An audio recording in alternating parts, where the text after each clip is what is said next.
So I'm really curious how this conversation is going to go. And I say this a lot. I have the best job in the world. I love getting to know new people. I love reading new books, and because I always learn something about the individual I'm speaking with, but I learn about myself all the time. And I'm just an ongoing student, I guess. So I'm excited to talk about this new book I have in my clutches. It's called Letting Go of Nothing. Now, isn't that interesting? I use clutches because it's called Letting Go of Nothing, and relax your mind and discover the wonder of your true nature. So I want to welcome the author, Peter Russell. Peter, thanks for joining me. Thank you. Lovely to be with you. Lovely to see you. So so I'm just going to start at the top of the show.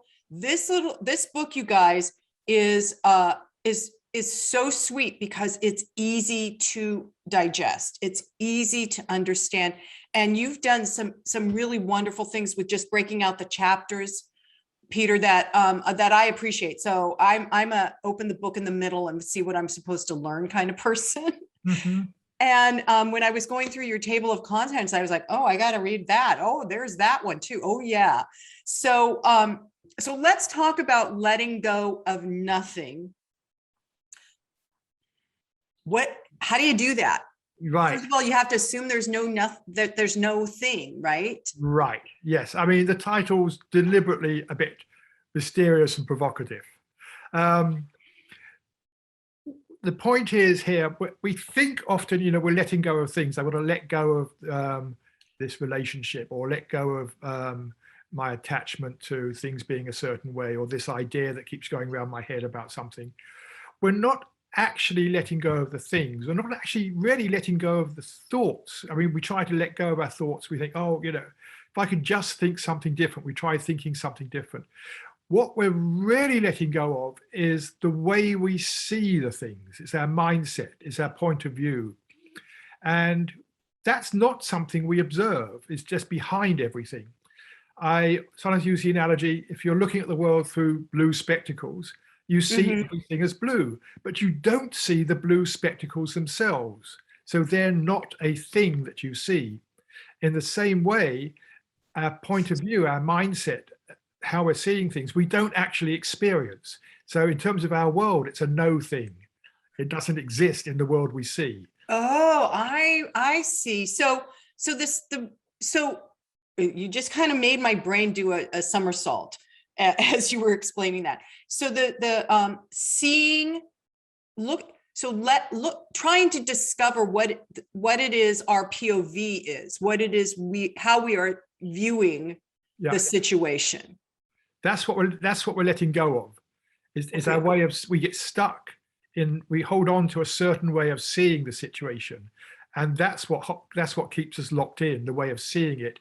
And then we think we're trying to change the thing we're seeing, but ultimately, what we're trying to change, or not trying to change, but what we're letting go of is our way of seeing. And because that's not a thing, I call it a no thing. So hence letting go of nothing, letting go of no thing. Okay, so how do you do that, Peter? How do you shift your perspective or perception of the thing?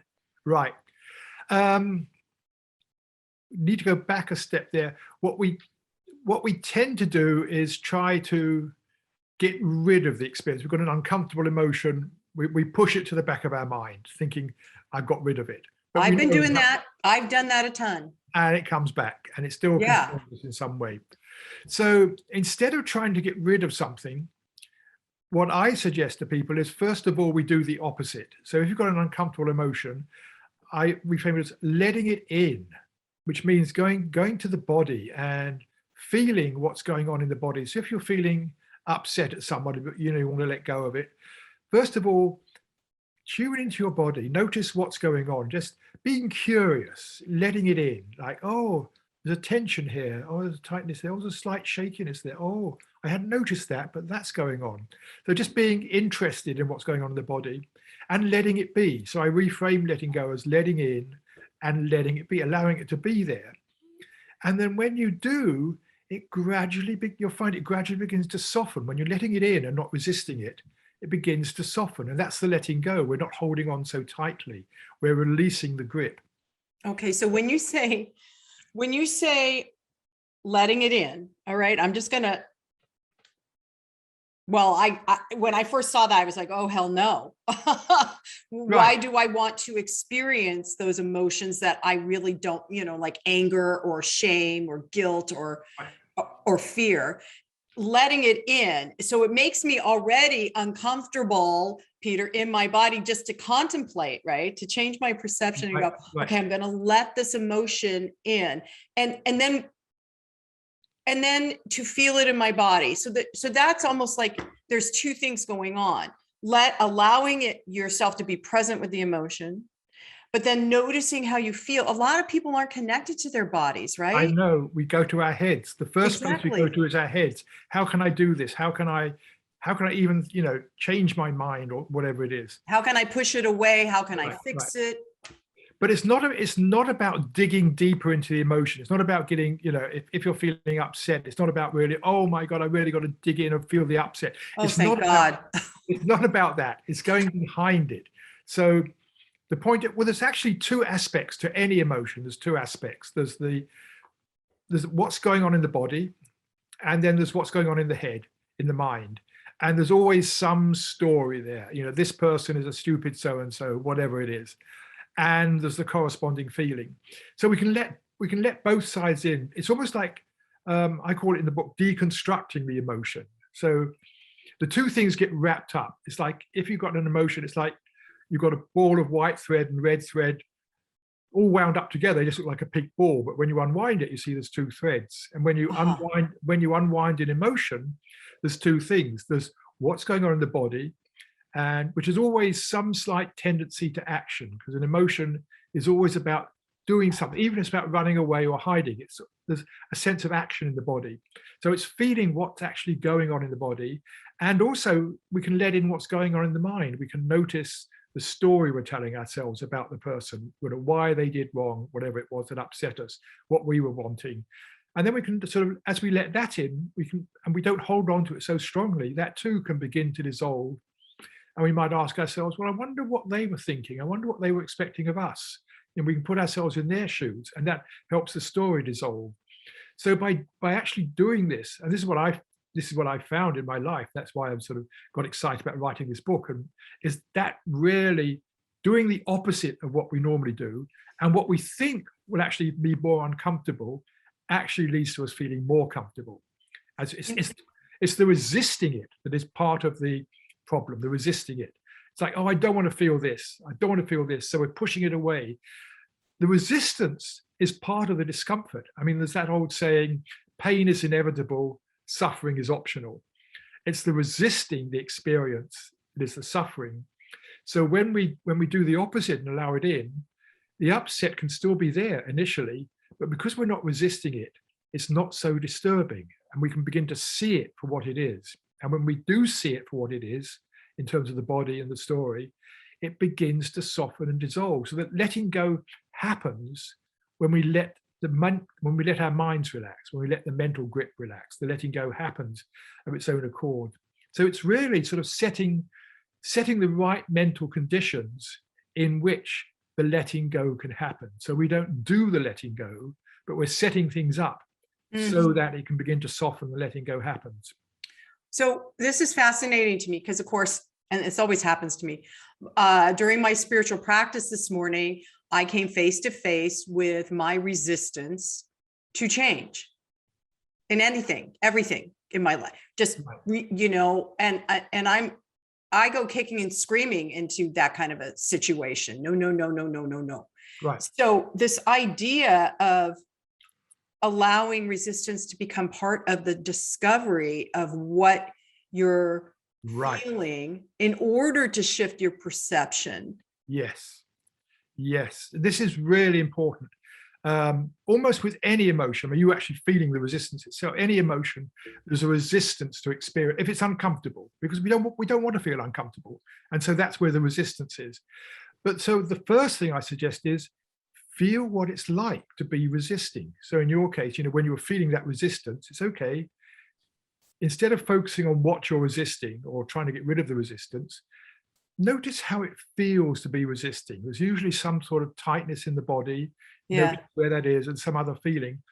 And as you begin to let in the experience of resisting, letting in how it actually feels to be resisting something or be in opposition to something, as you do that, you'll find it begins to soften. And then as the resistance begins to soften and die away, you can then look at the experience itself in a more even, open, more accepting light. Okay. So, and Yeah. accepting, so, so it seems to me that accepting what is the counterpart or the reflection of resistance. It is, but let me say something here, because people often misunderstand accepting what is. Mm-hmm. Accepting what is means accepting your experience in the moment as it is. It doesn't mean accepting the world as it is. So, there's many things that need to change, that we may be called upon to change in the world. So it's not about accepting the world, saying, oh, that's all fine, it's God's will, or whatever it is, or I just must, whatever it is, my creation. No, we are all called to do things. The accepting of what is accepting our experience in the moment. So with you, it was accepting I'm feeling resistance. It could be, And I love that you explain that, Peter, because I know for myself and clients that I work with, that if I'm resisting the emotion or the experience, it's because I am judging myself as, whatever, fill in the blank, right, not good enough, not capable, not intelligent, or whatever. And that just energizes the resistance and it's very hard to then accept the actual just experience of it, which it makes sense to me as you're explaining this, that it would soften if we can just be with it in the moment. yeah, yes. Wow. Yes, is allowing it to be accepting this is what I'm feeling, and a bit more than that.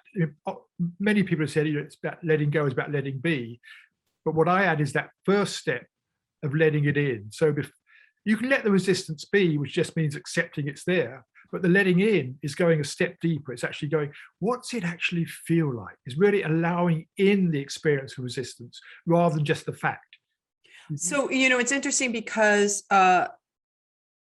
what you just were saying about allowing it in, many of us, a lot of us, maybe most of us, have been taught not to, in the American culture, the emotions are not, they used to be, at least, in olden days, like, I don't know, 3 years ago. They used to be, it was better not to feel emotion. That's how I was taught, especially as an empath and intuitive, people that are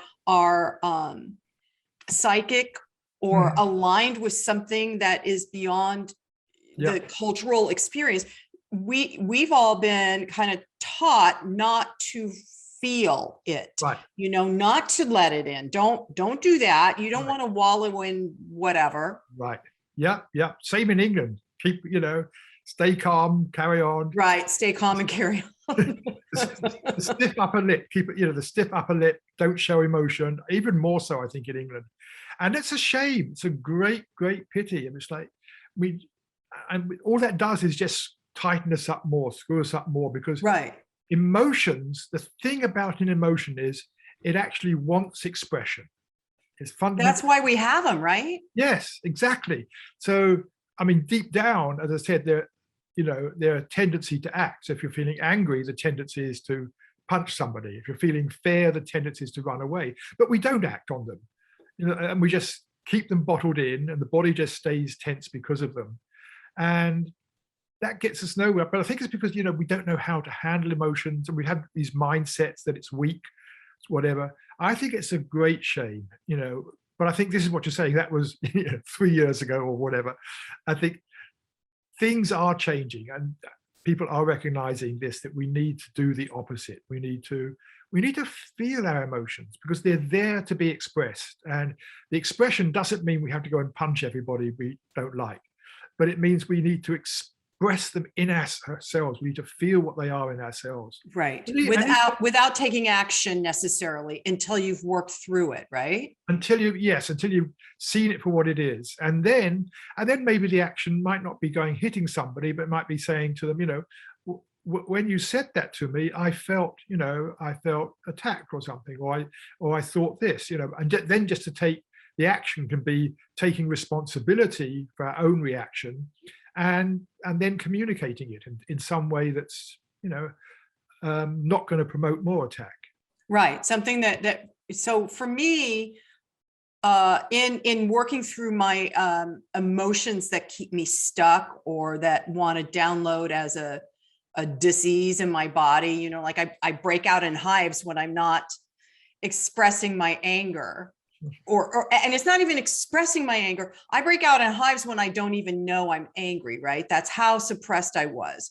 Right. And so now I know when I start to get a little hive going here, I'm like, wait, what just happened? Where is it landing in my body that I don't know I'm being angry? Right. And then to kind of let it out, let some steam out. Yeah. In those situations, what I find, you probably find as well, is when you actually tune into what is going on in the body, you begin to see more also what the anger is about. It begins to express itself to you.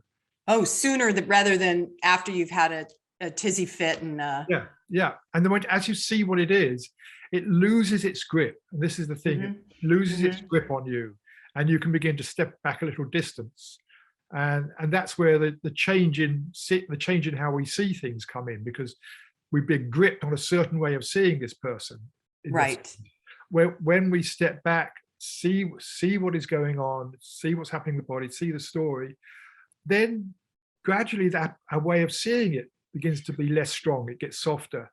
And that's the letting go. And that's, it's a change of mind about the situation that we're talking about. So your book, Letting Go of Nothing, to me, Peter, is a really wonderful handbook on how we nurture ourselves, how we take care of us, not the other person, because a lot of these things we're discussing right now of letting it in often happens because we've had an interaction with someone else. Yes. Yeah. So the letting go or letting it in so you can feel it and be with it then gives you more. What you're saying is it gives you more awareness of how you might need to resolve a situation. It does that, particularly when we let in, what we're telling ourselves. But more than that, first of all, we begin to relax a bit. Because this thing of resisting, when we let it in, when we stop resisting, we begin to relax. And when we're relaxed, then we're not holding on so tightly. So the letting go can begin to happen. And then from that more relaxed state, taking a little different perspective on things, then we can decide, okay, maybe what I should do is go and talk to them about this, or whatever it is, rather than just being triggered and responding automatically. Yeah. And I think a lot of people over the last couple of years have been just doing that, responding automatically, right? Yeah. Or not even recognizing, like that they have those emotions going on, and they just build on top of each other until you have an explosion. Right. Yeah. I often tell people when I'm working with them, just like, they say everything's fine. I say, yeah, okay, just pause, just notice. With this open curiosity, just notice if there's any tension anywhere in your body. Just notice if there's any tension that you hadn't noticed before. There may be, they may have some condition or something, but see if there's something you haven't noticed before in the way of a tension.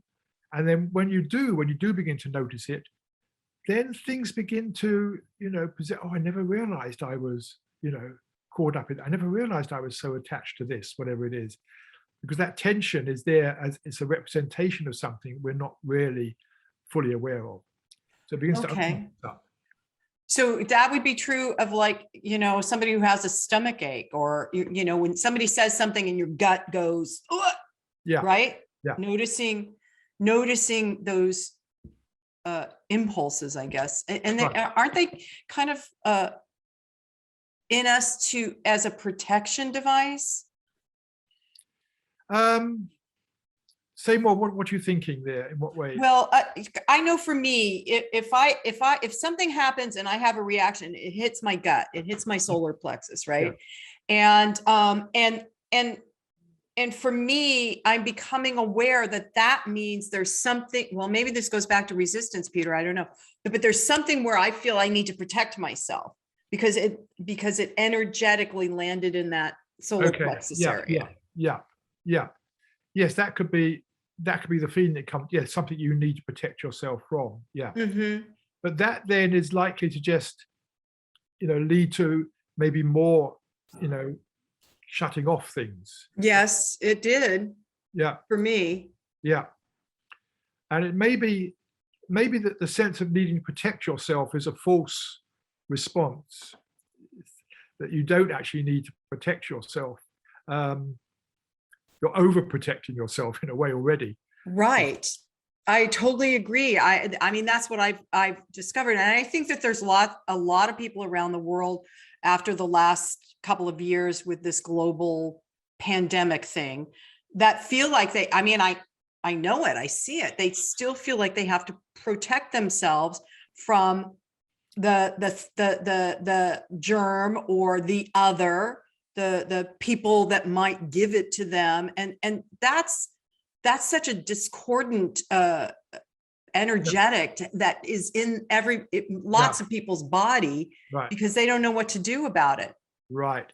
And I think a lot of that comes because, we live in fear a lot of the time. We live in, whether it's fear of COVID or the other person or the vaccine, whatever it is in that case, there's a lot of fear. And again, a fear comes from what it results in is seeing something as dangerous in some way or another, which is again is a mindset. That's the way we're seeing it. Uh-huh. So again, if we can, step back and say to ourselves, okay, there's fear here. I'm afraid of something, and then to see, okay, what's going on here? What's to feel the fear.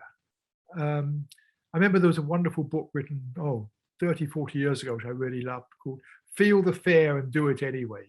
Yes. But the emphasis was on feel the fear, let it in, notice how you're feeling. Because again, fear is an uncomfortable experience. We don't want to feel it. So we don't really notice it. We just go on, I believe this, I think this, I don't want to do this. But if we can go deeper and actually notice, again, as I say, come back to the body, notice what it's like when this particular issue comes up. There's always something going on there. And just being, not trying to work it out, just being curious. It's that curiosity, just being interested in a very open, neutral way. Like, okay, hello, what's it like to feel fear? What's going on? What's it like? Who are you? Can I get to know you a bit? That sort of attitude. Mm-hmm. I notice for me, when I'm beginning to feel fearful, my shoulders go up. Yeah. Right. And my neck gets so stiff. Right. And I do walk around with a stiff neck a lot because I'm not quite aware, like I shared earlier, having had my emotions suppressed, and then I just did it naturally after that the rising of the shoulders means I'm fearful. Yeah. So I got to hunch over to protect myself. Right. Yeah. And all these things, as we become more aware in this way, when we notice a certain tightness in the body, whether it's the shoulders or something else, they're an indication. It's like, okay, let me listen to you. Let me see what's going on here underneath. Yeah. And I generally notice my shoulders that are up when my husband comes and rubs my neck because he sees it. And then I'm like, oh, okay, what was that all about? So Peter, let's talk a little bit about the ego, because you have a couple of chapters in your book about ego. And I know for a while, lots of people were working at getting rid of the ego. Right. Like it was a thing that you could take out with the garbage. Right. Yes. We've got to suppress the ego, get rid of it. That's whatever it is, conquer it, transcend it. I think part of the problem here is we think of the ego as it. You know, we talk about it as something. And it's not really. I mean, when I look inside myself, I don't find an ego. I don't find a separate part of me or some entity which is controlling me. There's no thing there called ego. So what I do find is I can get caught up in egocentric thinking. I can be self-centered at times in what I'm doing. So there's egocentric thinking, egocentric activity. I call it the ego mind. The mind can be in an egoic state of thinking, an egoic state of seeing things. And basically, the ego is a way of seeing things. The ego, I mean, I'm using the word the ego, but it's not a thing, but the ego mind, if you like, it's basically there to keep us safe. Its job is to keep the organism safe, to keep the body safe. And it's like, so if there's any threat to my well-being, physical well-being, and it becomes mental well-being, if there's any threat to that, then the ego mind comes into play. This is what you must do. This is what you must get. This is what you must avoid, etc. It's trying to help us survive. It's trying to help us survive. But a lot of the time we don't need it. So, but if we see it as the mode of thinking we get caught in, then it isn't something we need to get rid of or whatever it is. It's something more in the moment. It's something we need to, as I say, to step out of. It's like, okay, I am caught up in an egoic mode of thinking. I'm caught up in this, and it's again, it's another mindset, I'm caught up in an egoic way of seeing things. And then we can just pause. We can just pause that thinking, because there's usually some thinking going on. We can just say, okay, thank you. I know you're trying to help me, but right now, it's not helping either of us particularly. Right. And just to pause that thinking. And that way, in a way, that means we can let go of ego moment by moment. It will come back. It's going to come back. But in a moment, we can let go of the ego there and then. We can stop following its particular commands and way of thinking. And sometimes it's difficult because the ego mind can be very, very insistent. It's got its job to do. It doesn't want to be questioned. I know you've got to do this to be safe. It's insistent. And that's one way of recognizing it when we're caught in this mode, is when something just says, no, you've got to do this. No, you've got to do this. It's like, what? And I noticed that in some of it's like, it really, that's its controlling mode. Right, exactly. And that's where when, again, just going back to the whole pandemic, epidemic thing. And so many people are still caught in the fear factor of it. And so they're letting that ego, what you're talking about, that ego mindset, to really try and control their lives, because they don't feel, I didn't, in control. And so that's where everybody's running amok. Yeah. Is letting that, and I have found, don't you find this, Peter, when you were just saying it, when you just pause and address it, whenever I sit with myself and, in a pause moment and say, okay, why am I freaking out? And then once I acknowledge that the ego mindset is trying to make things okay, I can acknowledge it, and then it goes, oh, thank God. So now I can sit down and have a coffee break. Yeah. And our egoic thinking it always creates tension. I mean, there's two ways in which we can recognize it. One, there's always a background sense of tension to it, because it's focused on something, and often what it's thinking about is fearful in one way or another. Right. Most fear, there's always a background tension, and there's always this insistency. That's another way of noticing it. You've got to do this. And then just, for me, it's noticing the thought pattern, noticing, what am I telling myself? It's like, oh, that's what's going on. And then I do have a choice to stop following a thought. I may not better stop it coming back later, but I have a choice in the moment to stop following that thought. And when I do, firstly, I just tend to relax. That tension goes, I can relax. But also, I'm more into the present, because The ego mind is always caught up in the past or future, always. Always. Something went wrong, whatever, I did this wrong or whatever. Oh, I want this experience again. It was so good. That's also, it's not all fair. It's also that sort of thing. And when we step out of it, it's like, here I am. Here's the world. It's like, I hadn't noticed there's that traffic, or there's that bird singing, or there's something going on. I noticed my body. So the present re-emerges. So we feel easier, and the present re-emerges. And it's like, I describe it as coming home. It's like, here I am. And what we notice is not the ego itself, the ego mind. We notice, here I am, my own sense of beingness, which is always there. But we don't notice when we're caught up in our worries, concerns, our hopes and fears about the past and the future. Right. And a pandemic is the exact way to keep yourself from being present, right? Yes. Because you're worrying about what just happened or what's going to happen, and you're not with yourself. You're not present. Right. Yeah.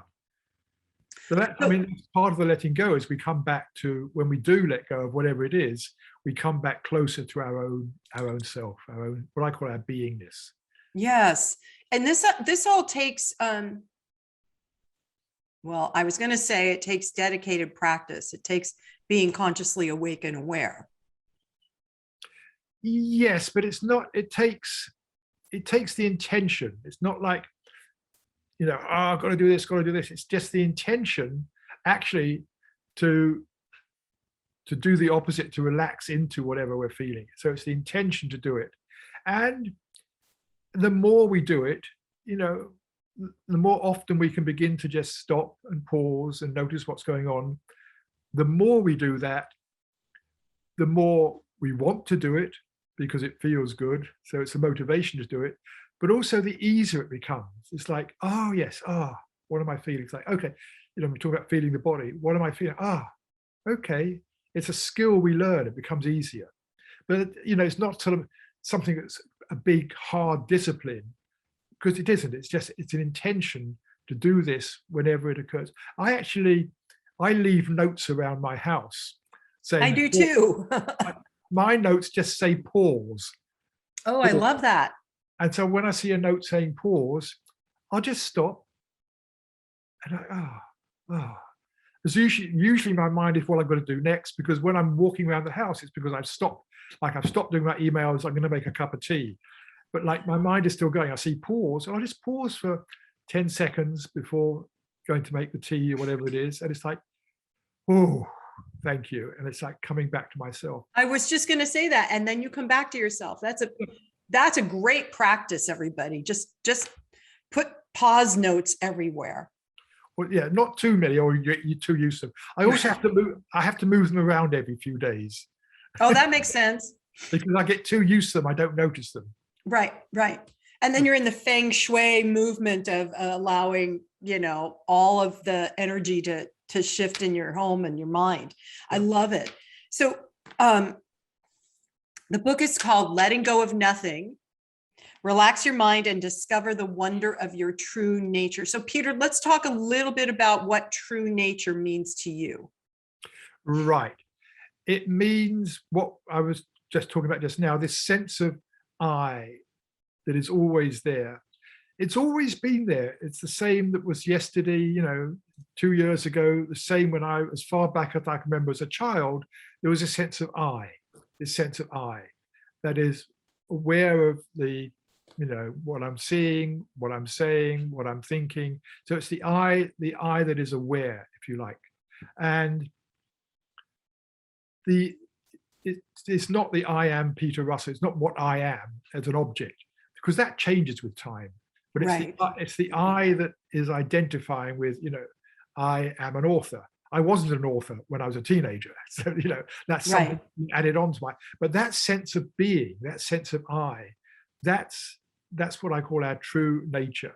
And when we're in touch with that quality of just, I call it beingness, then there's certain feelings which usually come from being in touch with. There's usually a sense of ease, a sense of peace.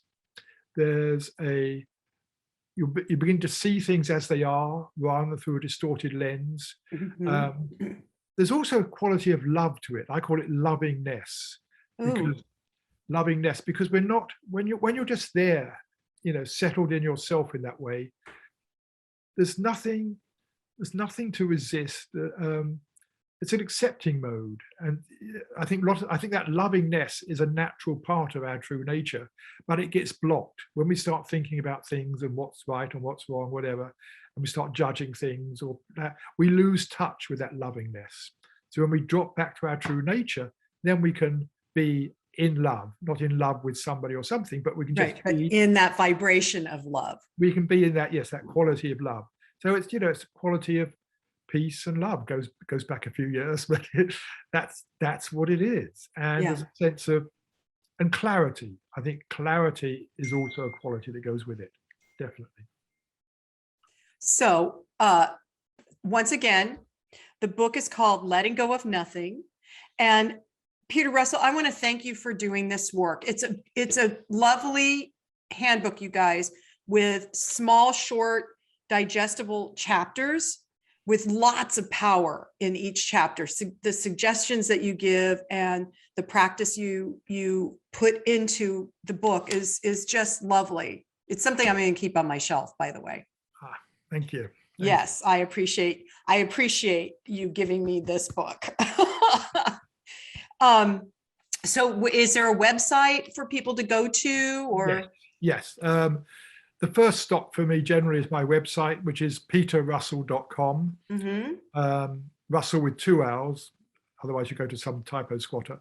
So Peter Russell with 2 L's.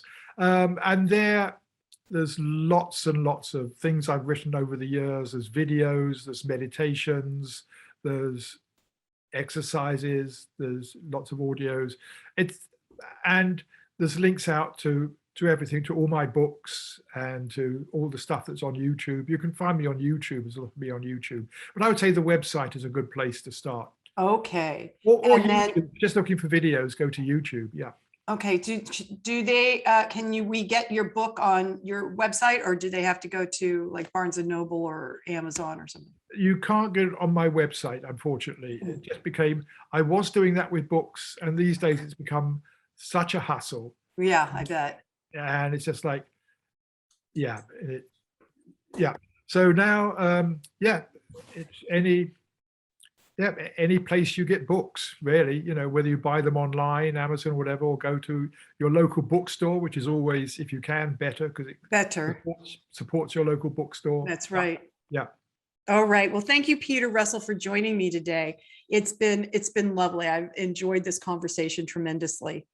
Thank you. Right. You're welcome. So I'm just going to end with, and so it is, namaste.